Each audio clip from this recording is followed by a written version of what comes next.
Hello and welcome to another episode of Dad versus Daughter. I'm Tim the Dad, and today I'm going to be taking a look at Isle of Skye. Now, this is a classic tile laying game for 2 to 5 players. So let's get it to the table, and I'm going to show you how to set the game up, walk through gameplay, and then I'm going to tell you what I think. So check it out.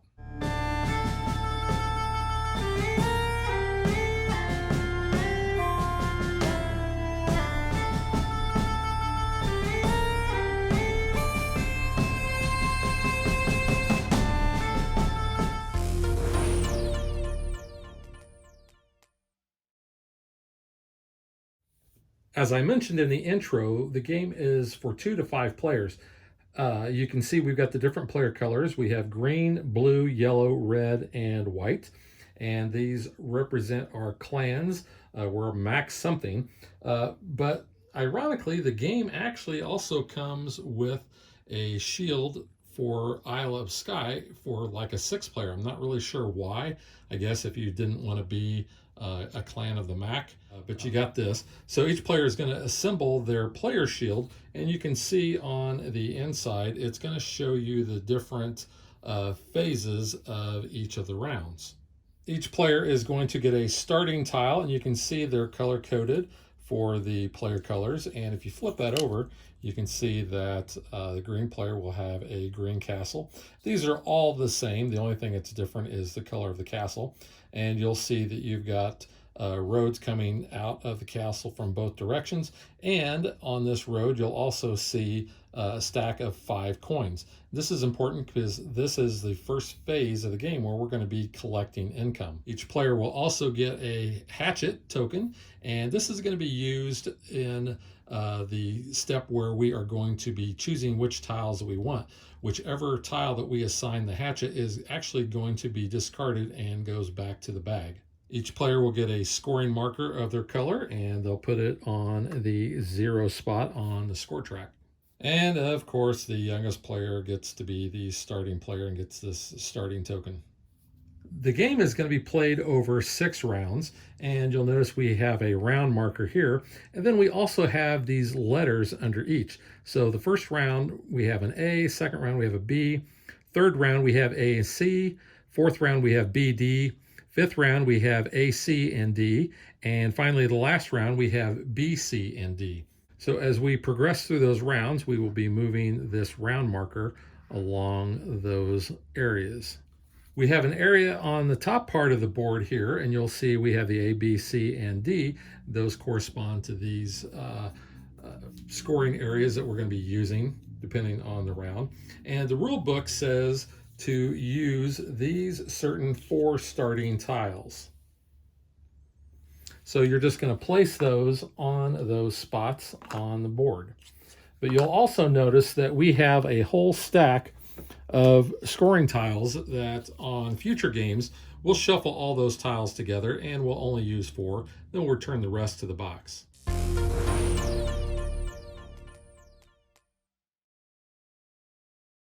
So looking at the back of our player shield, you'll see that the first thing that we're going to do is we're going to take income. Now in the first round, the only income that we have is the 5 coins that are on our starting tile. So we'll just take 5 from the supply and we'll just place that behind our screen. The next thing we're going to do is we are going to draw 3 tiles out of the bag. So you can see we have a huge bag here and all of our tiles are in here. So we're just going to kind of shuffle these up, and then we're going to draw 3 out of that bag, and then we are going to be placing those behind our screen. Now what we're going to do on 2 of those, we are going to actually set the price, and that's a price that we are either going to pay ourselves or we're going to get that income from another player who purchases that. We're also going to be using that hatchet token to identify which one we want to return to the bag.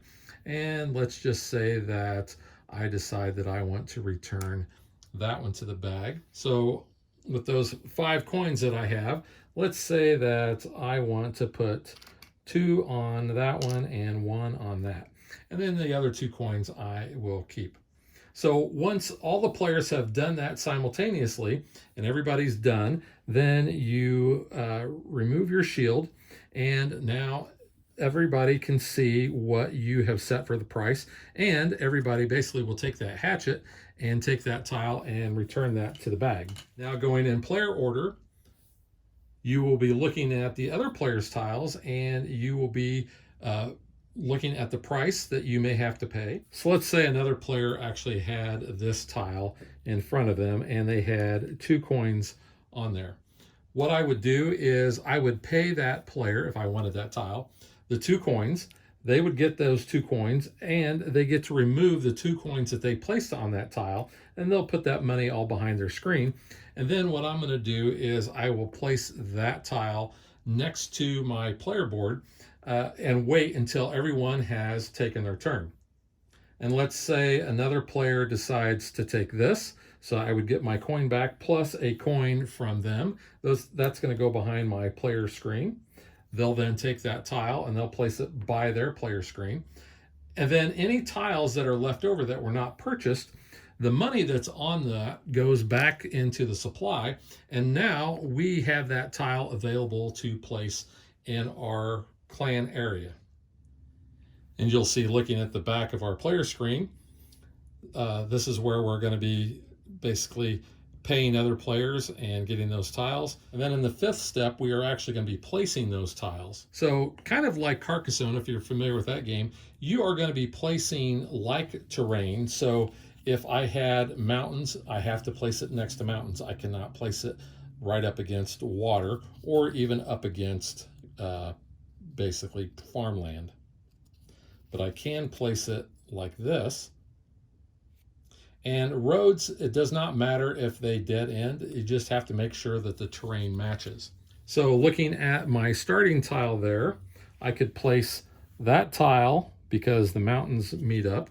And then I can place water like that.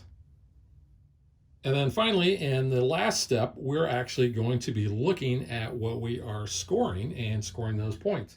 So in this setup, we are going to be looking at farms that we have, and any farms where we actually have a sheep on that tile with that farm, we're going to be getting 1 point. And then any of the adjacent tiles that have a cow or a sheep, we will be getting 1 point for each one of those. Now, looking down here, you can see I don't actually have any farms, so I don't get any of those points. So once everyone gets their points, then we basically are going to move on to the next round. We will then be scoring B, so we will be looking at the number of boats that we have. So when we get to the rounds where we start seeing these coins, we're going to be looking at how many player markers are in front of where we are, and that's how many of those coins are we're going to be getting. So let's say that, for instance, if this was the score for the green player, they would be getting 1 coin because they have 1 marker in front of them. Now, when you have more players, you're going to be getting more money. And that amount of money is going to increase as the game goes on. Now, these are not the only way that we're going to be able to score points. We're going to be adding tiles that have these scrolls into our clan area. And if we have this at the end of the game, we're going to be looking at lighthouses in this case. For every lighthouse that we have, we are going to be getting a point. Now, if this area was enclosed, so you can see the water area that I have right here, that has an open area, so it is not fully enclosed. But if it were, then we would get 2 points for every one. So I'd get 2 points for every lighthouse there. Also, at the end of the game, every 5 coins is going to be worth 1 victory point. After we finish that last round and we add up all the points, whoever has the most points wins. So now let's get to what I think.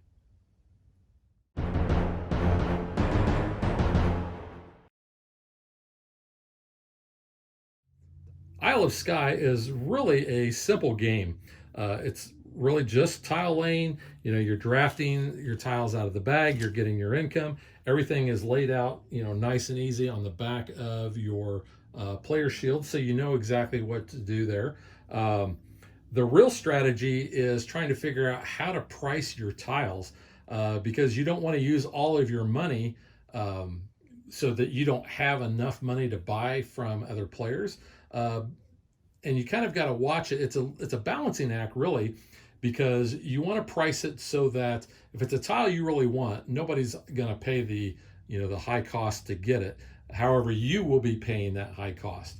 In addition, if there is a tile that you think a lot of people will want and you have that priced pretty high, you're going to be getting those coins back that you have. Plus, you're going to be getting the income from whoever is buying it. The bad thing is when you're playing with more players, you might not have any tiles left, and the only tile that you might be placing is the one that you bought. So again, like I said, you've got that balancing act of how you're going to price that, and that's something I think that you'll get with repeated plays. But the game actually plays very fast. You always know exactly which scoring tiles you're going to be using based on which round that you are in.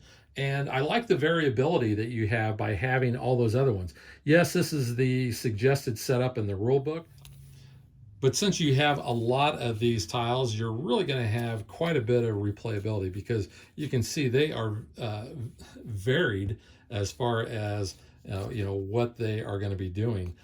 Here that you're going to be getting points based on basically, I think they're brogues that you have in the mountains.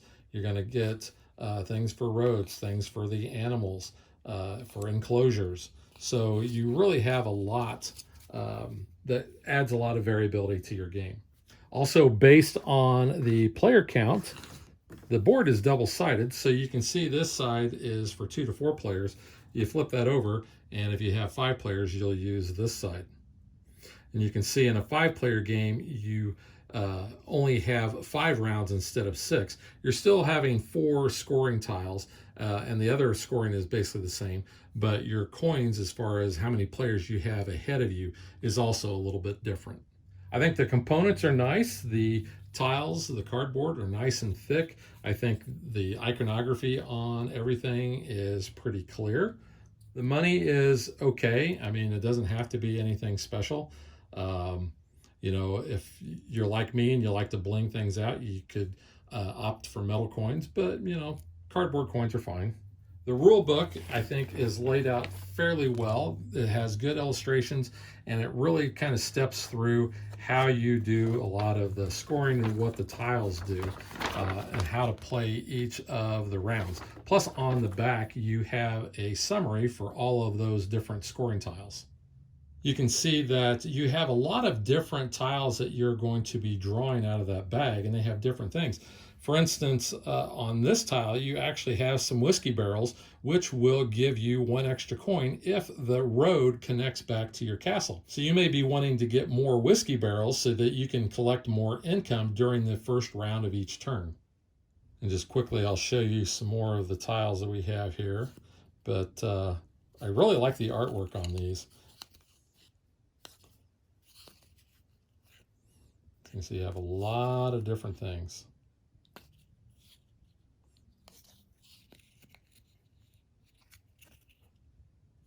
And you have a lot of tiles. You can see that there are a lot inside of that bag. Plus, this bag is ridiculously huge, so there is no problem getting your big hands in there if you're like me, and shuffling these tiles up. Plus, the bag, it's a nice canvas bag too. I do know that there are several expansions for this, and there is also a big box version, because I had a chance recently playing in my weekly game group. Someone actually brought the big box to it, so that has a number of the expansions already included. And on the bag in the big box, it actually has the Isle of Skye logo printed on the bag. As I mentioned before, I think if you like games like Carcassonne, where you are going to be laying tiles and matching terrain, I think you'll really like Isle of Skye. I've had this game for several years. I really enjoy playing it. Of course, I love Carcassonne, so does Megan. Megan actually hasn't had a chance to play this one yet, but this one is a lot of fun. I know everyone in our play group really enjoys it. It's fast, it's accessible, just a really good game. One that I give 2 thumbs up. So that is Isle of Skye, and we will catch you guys next time. Check out our Digital Dad episode where we take a look at the app. Thanks for watching our video. We hope you enjoyed it. And if you did, click that like and subscribe button. You can also follow us on social media like Facebook and Twitter at DadBeDaughter. And if you like what we do and you want to support us, you can visit our Patreon page. So thanks for watching. Thanks.